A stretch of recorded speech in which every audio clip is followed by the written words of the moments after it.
With only days left until the EU referendum, we're here in London to talk to some young people to find out how they think that Thursday's vote could affect them.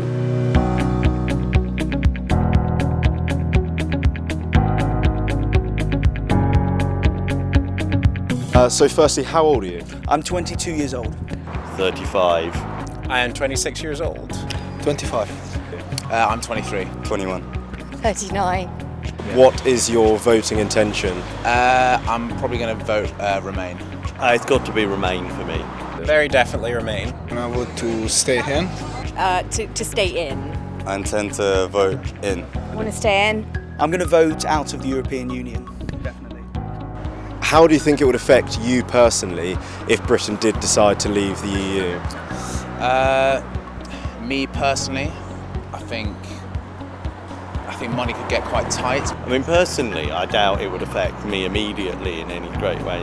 But I think the economic impact on a wider scale is always going to touch you eventually. Do you think it could affect your career prospects personally then? My career prospects, my travel prospects, my happiness prospects. You know, just silly things like travelling to Europe, getting visas, not being part of the European community. I think I would feel a little bit isolated. And we just don't know what would happen either. It's very easy to say that we can decide to do this and that, but no one actually knows. It very much depends on what the other people, the other countries feel. We've got growing legislation from Brussels and the Eurocrats who run the European Union, who ultimately want one federal government, the United States of Europe. I see that's where it's going. And that would really affect me as a British citizen, you know, who wants to live in this country under the British system and the British way of life. I think I'm Italian. If the UK gonna go out from the European Union, I have to leave the UK, but my future is here at the moment. Why do you think that the kind of typically the older generation want to vote leave? Like, why do you think that might be?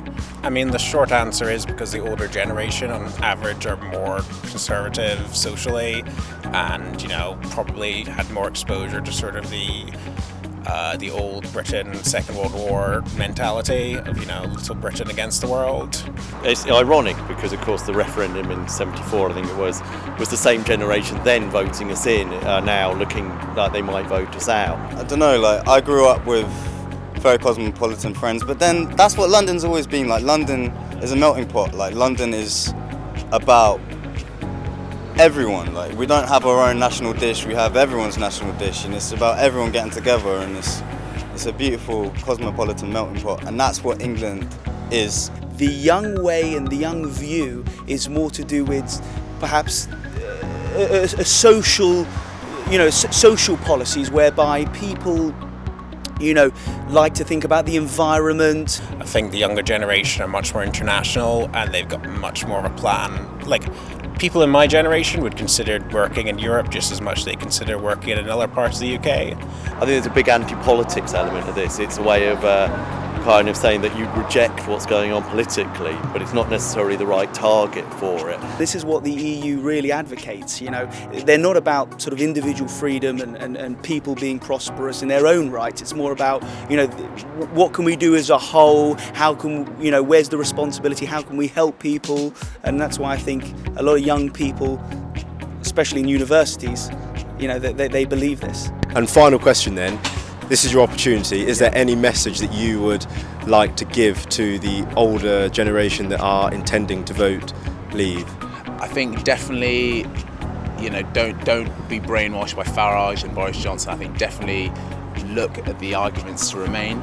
Maybe I would say that a lot of the fears about immigration and stuff are really overblown. For the most part, immigration has been a net good for the country, and lots of British people immigrate. Like myself, we go around the world, we do interesting things.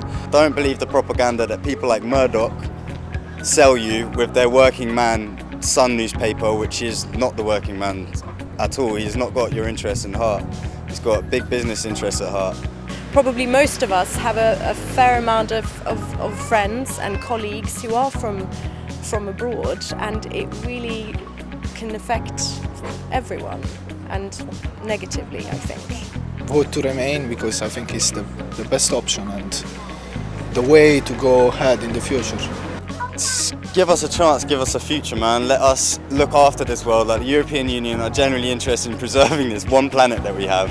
Anyone can go anywhere, be whoever they want, do what they want.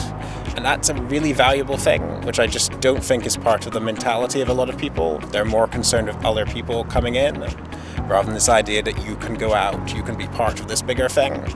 So I guess my message would be to think about that way of looking at it, sort of turn it around and think, what could you do in the EU? What can the EU do for you? You know, these are intelligent, reasonable people, so I would simply hope that looking at a generation, that a younger generation who really want to stay, who are going to be, going to be living with this for the longest period and be most impacted by the changes, that maybe due deference will be made to the future, rather than kind of a more short-term, knee-jerk kind of feeling. And I think a lot of people will. I've remained strangely optimistic that we'll get through this and remain. Good, I'm glad you're optimistic.